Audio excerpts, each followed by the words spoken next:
assume we'll try to push drugs to keep us all toned down and hope that they will never see the truth around. Another promise, another scene, another package lie to keep us trapped in greed. Another green bells wrapped around our minds, an endless red tape to keep the truth confined. They will not force us. They will stop degrading us. They will not control us. We will be victorious.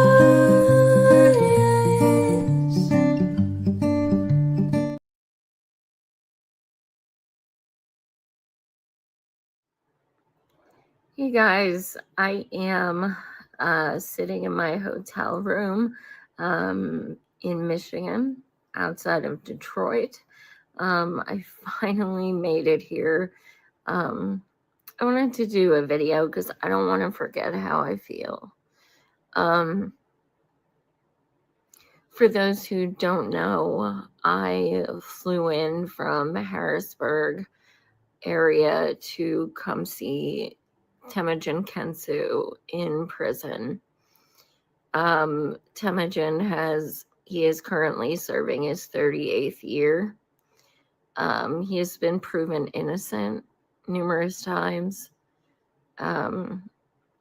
The overabundance of facts and proof, and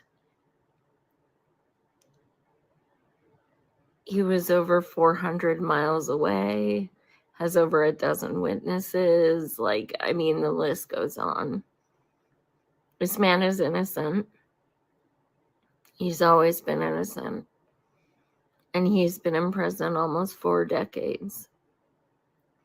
I've been interviewing Temujin from prison on a staticky prison phone for almost 5 years. And I'm finally able to come and go to the prison and meet him tomorrow. It's very surreal. It's very emotional. He's someone I've grown to care about very much. He's a wonderful man, and he's a fighter.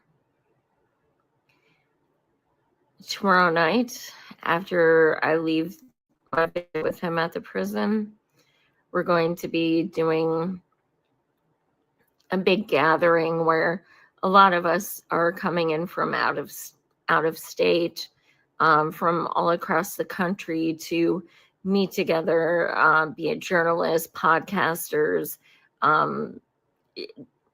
friends, law enforcement, retirees, all kinds of people who just support our dude. 25 to 30 of us tomorrow night.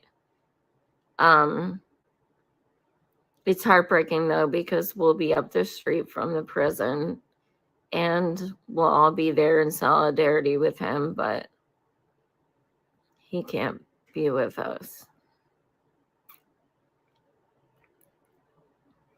As I was on the train this morning and on my flight and everything, I started thinking about some things, and they're things I've kind of thought about before, but I think today it really hit me.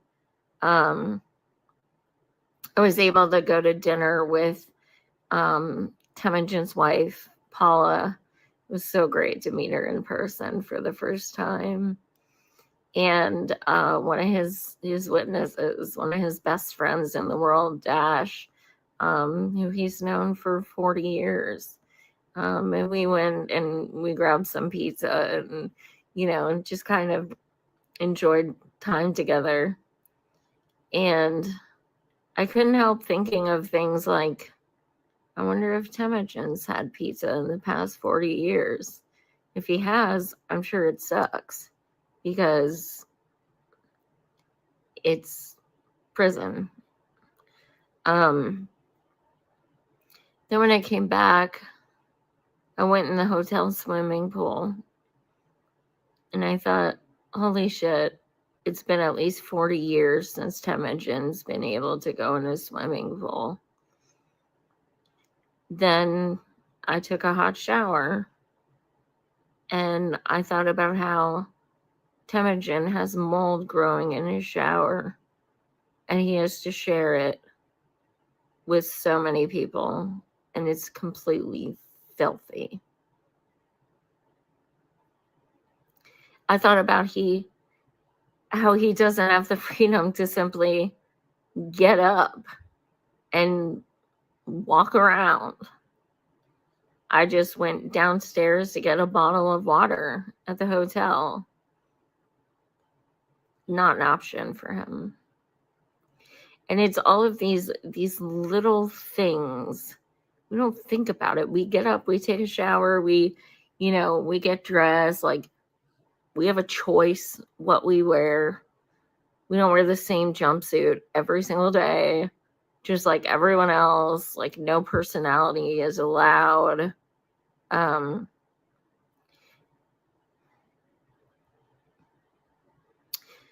These are things I've thought about,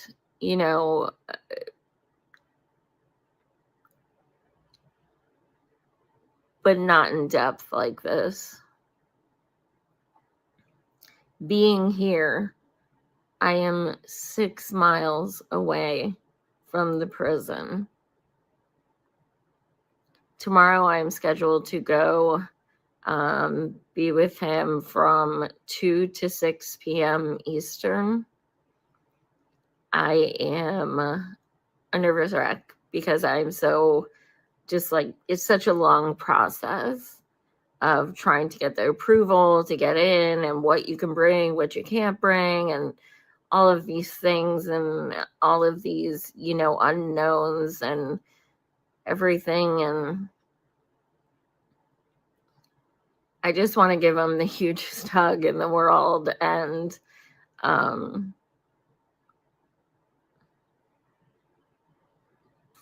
don't know. I want to see him. I started out as a journalist, then I became an advocate, and then I became a friend. So I'm one of many who's just not going to stop. We're going to set this man free. We're going to keep fighting. We have to. He deserves it. So wish me luck. Tomorrow I'll be going to prison. All right, guys. Thanks for watching. Much love. Hey guys, I wanted to do this video so I don't forget the way I feel right now.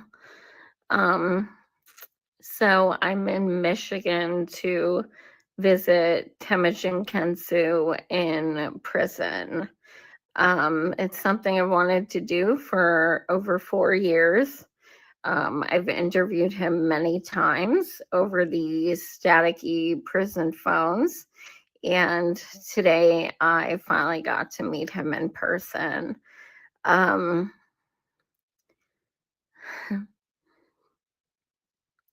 I feel such a mix of emotions.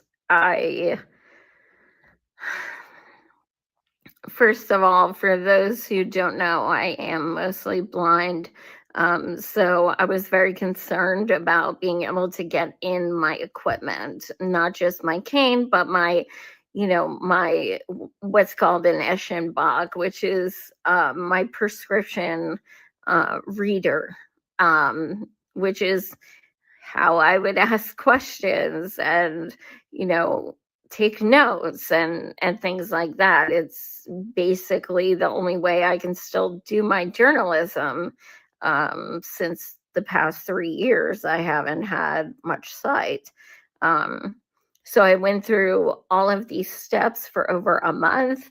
Here is the list of things I have. Here are, the items, the descriptions, what they entail, what they're used for. I wrote out this like manifesto. I think it's called a manifest of each item I sent in my ID. I went through all of the things that I went above and beyond. And one of my worst fears was I'm going to get there and they're going to give me a hard time, or I'm not going to be able to bring certain things in or what have you. And I was let in, I would say maybe a half hour late. Even though I had the scheduling coordinator give me the okay, I had all of the emails printed out. I brought them with me. I had the warden okay. They were still opening doors and going to check with other people and, saying, well, paper and pens only. And I'm like, this is ADA equipment.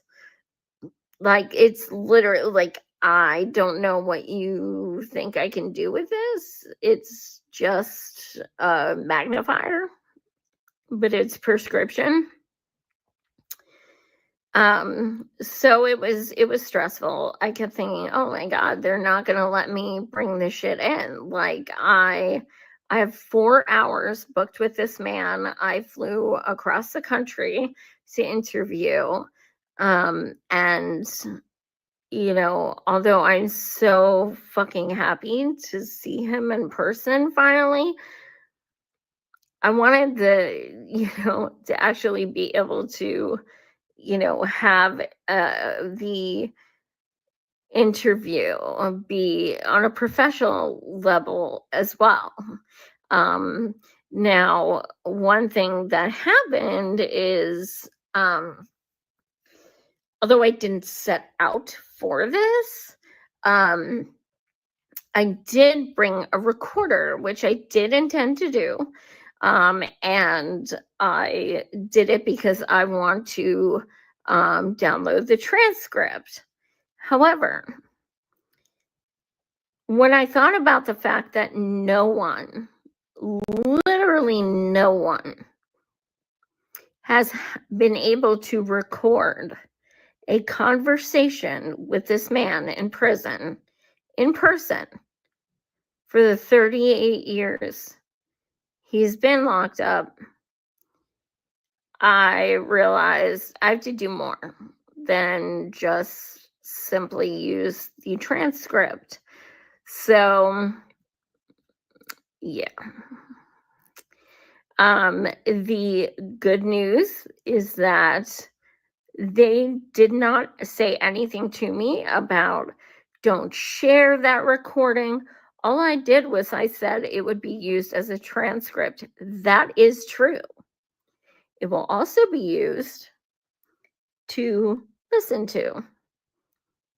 They didn't ask me not to. I didn't sign anything saying I wouldn't. The fact that now I haven't been able to hear the recording yet. I kept checking incessantly, like, is it recording? Is it recording? It said it was. But the fact that I may have something that has never been done in 38 years is pretty exciting. It's pretty daunting. It's a lot of pressure, but it's also something that I truly hope can awaken some people and maybe teach people more about his story. But aside from the journalist perspective, just being able to see him in person and hug him and tell him I love him and,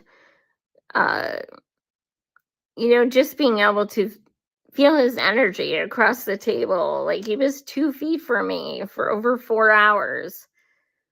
This is someone I've talked to so many times, more times than I can count. And now he's right across from me in this small room, and there's nothing but a little table between us.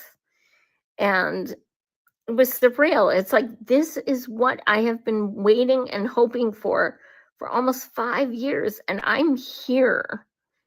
I am actually here in the same room with this man that I fought so hard for, that I believed in so much. And it's only strengthened my resolve. Leaving tonight was one of the hardest things I've ever had to do.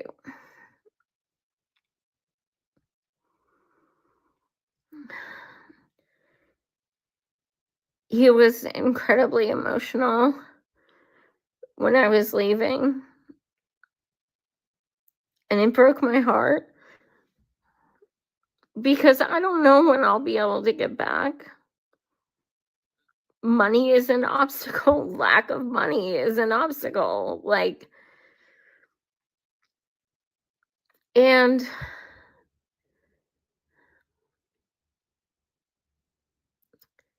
it was like, I almost felt like, you're going to have to pull me out of this room because I can't go on my own. I just didn't want to leave. Can I go again? When can I go again? I worry about him every day. His health isn't good. What they're doing to him is criminal. And it's just heartbreaking. And I felt the pain in him. Like I physically felt it. And it's like this feeling where you just feel so helpless. Like, yeah, I'm doing this and that and the other, but is it doing anything? Is it helping in any way? And I know it means so much when people go to visit him. I mean, that's what he has to look forward to. But I know this man is innocent. I know he is in my heart. And I know that there is no justice because he is sitting back in that cage when it is just so fucking wrong. And I don't know how he deals with it. I don't know how he survives thinking about what is being done to him. When I was leaving, it was really hard because they denied us a picture together. And that made him really emotional because he wanted that picture of us, and I really wanted that picture of us. I've been wanting that picture of us for over 4 years. I had a camera card, which means it was prepaid, and it's this little card you can carry. So it's ready to go. There was someone standing at the camera, standing there. And they said we couldn't get it.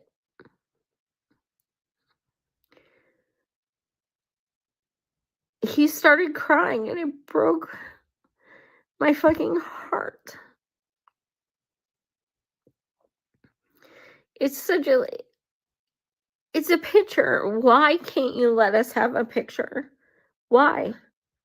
What is so incredibly difficult about someone standing literally no more than 7, 8 feet from us, having the ability to take a picture?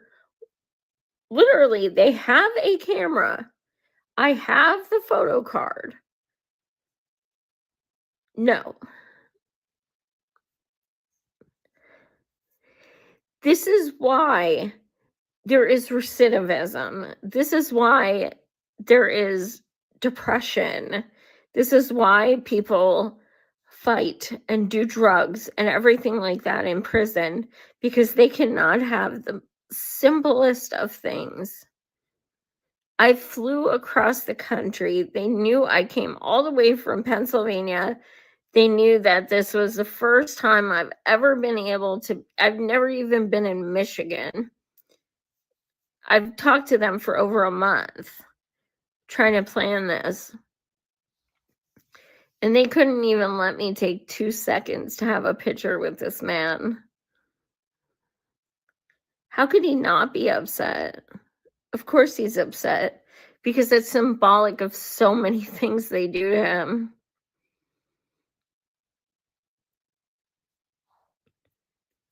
I think it would have been easier to accept if there wasn't the camera guy standing right there, and the fact that I already had a camera card. It's like a literal intentional fuck you. How is that asking too much?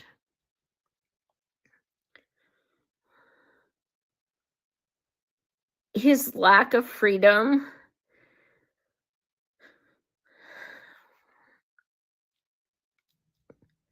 I had such a rude awakening. You know, I'd done so much research about going to a prison, what it was going to be like, what to anticipate, what you can bring, what you can't bring.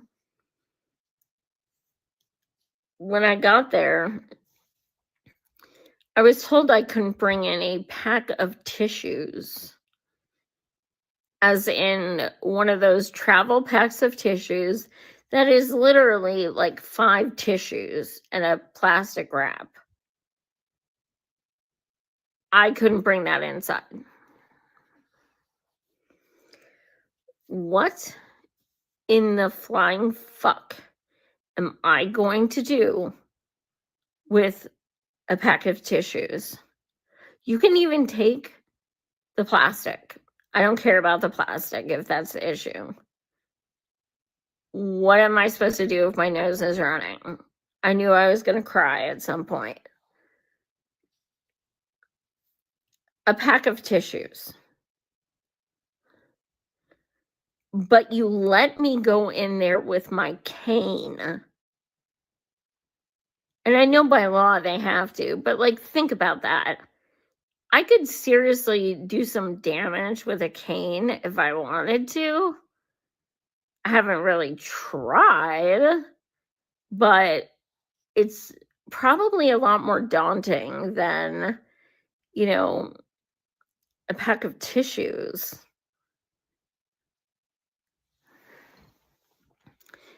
It was just incredible. When I walked in, they had me take my socks and shoes off, like shoes I expected, but my socks.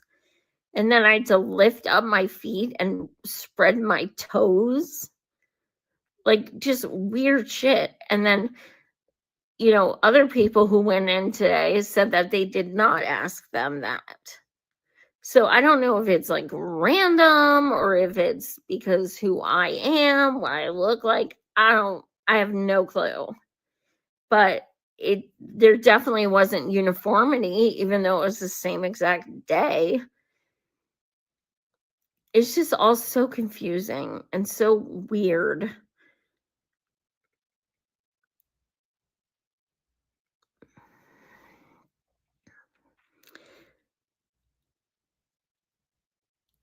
I don't want to forget what our meeting felt like. I don't want to forget. The second I sat with him, I instantly remembered why I'm fighting for him and why I'm going to keep fighting for him.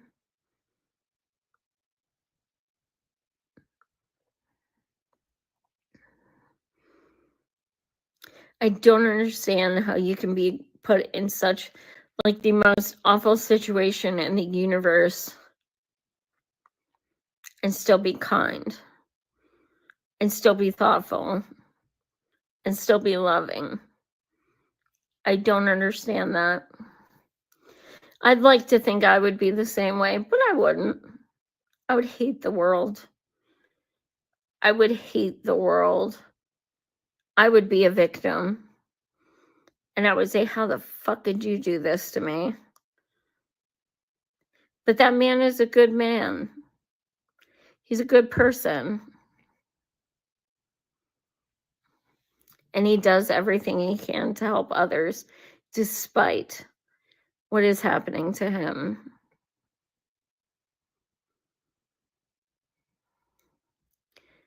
I'm saddened by the fact that I met him today just because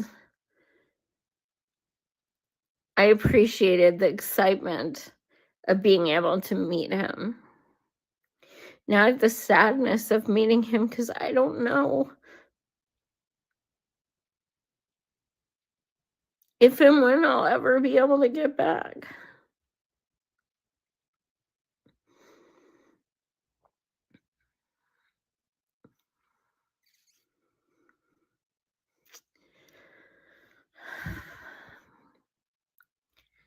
I am so grateful I came, and I'm so grateful that I was able to just be with him and talk to him in person and make jokes and be silly and ask him things I've never asked him before, even with our dozens of conversations. It was just great to be there with him. I wanted to walk out with him. That's the problem. And when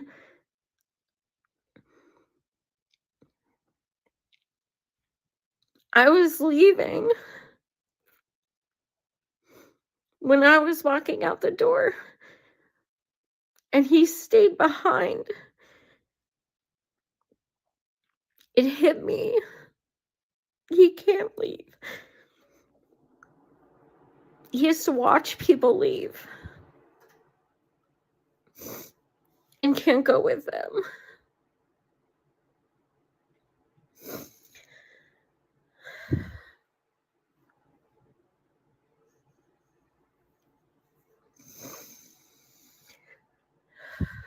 We just have to keep fighting for him. We can't stop. Free Temujin.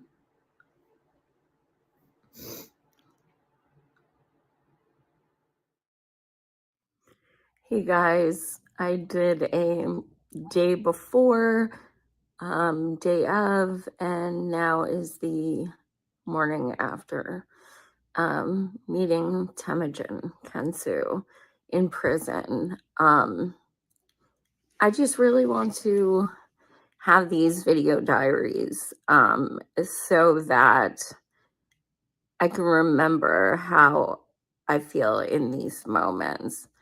I couldn't sleep last night. I tossed and turned in the hotel room all night. I started thinking about things I haven't let myself think about before, and things I have been way too trepidatious to say out loud. I don't know if I'm going to post this video. When I speak to Temujin and Paula, his incredible wife,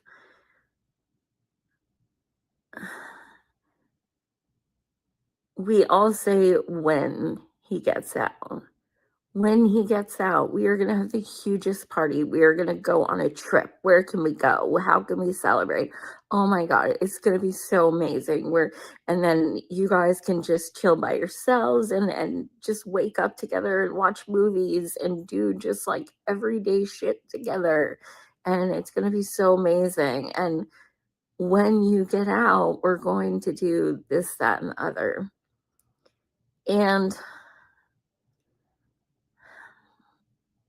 after seeing him yesterday,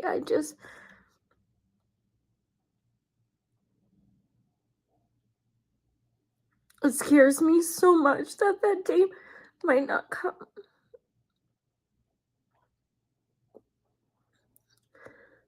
I have zero faith in the prison industrial complex. Zero faith. That man,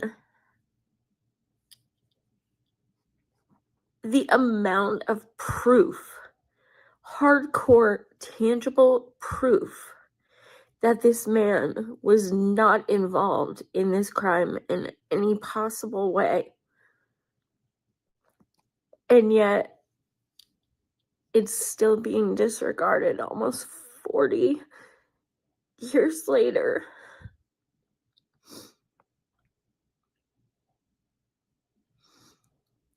I don't know if I can keep telling myself that this is going to be different. Something different is going to happen. All of a sudden, these motherfucking pieces of shit are going to get a conscience. There have been so many things that is like, oh, this new evidence. Oh, this habeas was approved. Oh, these things that are fucking supposed to be ironclad. And they've still found a way to discredit them. And I was so hesitant to ever say anything like this. Because I don't want... I mean, there's a really good chance that they're saying when he gets out for self-preservation, which I understand. Or maybe they truly believe in their heart it'll happen, and I hope they're right. But he's 61 years old, and he has horrible health.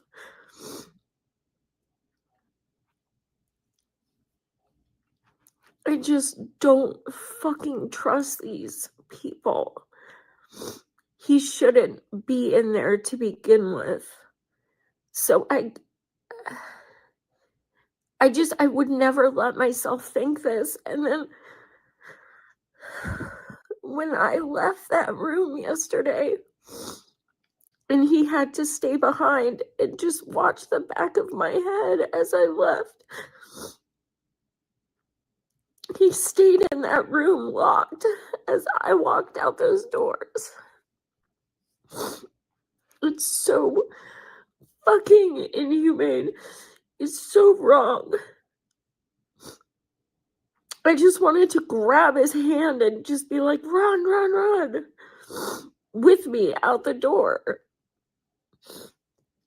Because at that moment, I felt like that's the only way he was gonna get out.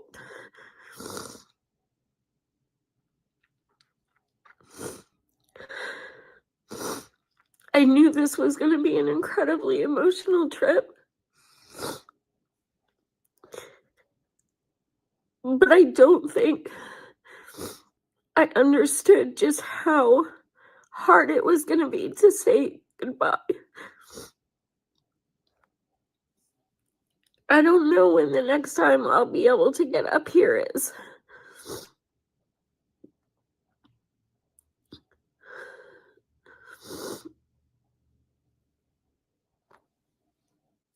My heart just breaks for him. You hear these things like, oh, there's innocent people in prison, and it's said almost flippantly, like, like it's a percentage or something. But your loved ones serve with you.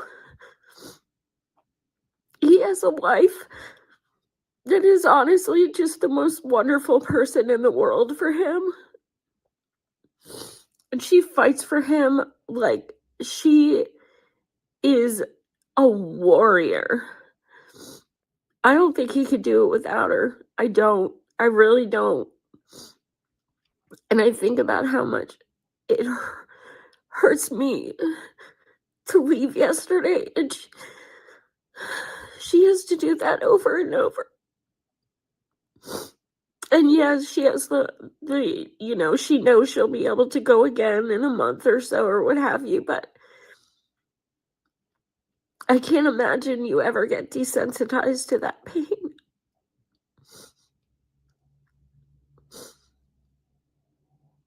When I was leaving, we both got emotional and we gave each other a huge embrace and we loved each other. And they started to walk me out, and I just turned around and ran back in and gave him another hug. I just didn't want to leave him. It broke my heart. He does not deserve to be in there. And we all know that. Anyone with 2 brain cells knows that. But being there in that room with him, that pain is palpable. That energy, the second you walk in, you just feel that pain and despair. I'm so glad I went. Above all, it was so incredible to finally see him and finally be able to give him hugs and finally be able to just sit there and talk without staticky prison phones and things like that. But I don't think I expected how hard it was going to be.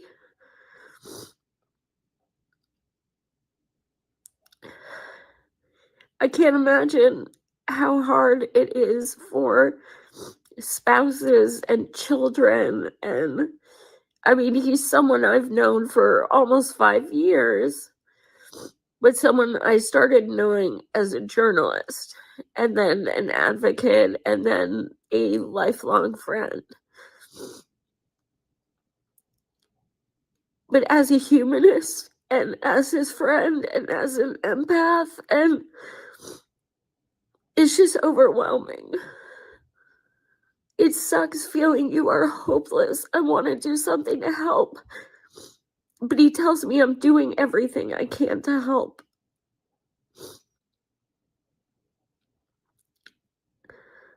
It just feels like it's not enough.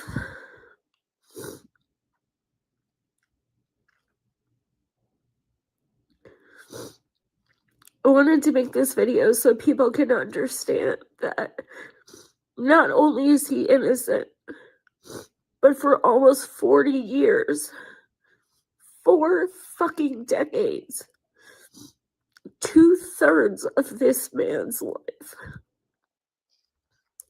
he has been in this cage for something everyone knows for a fact he didn't do.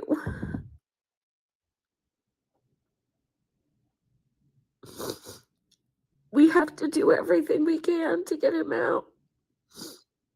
We have to. It's on us.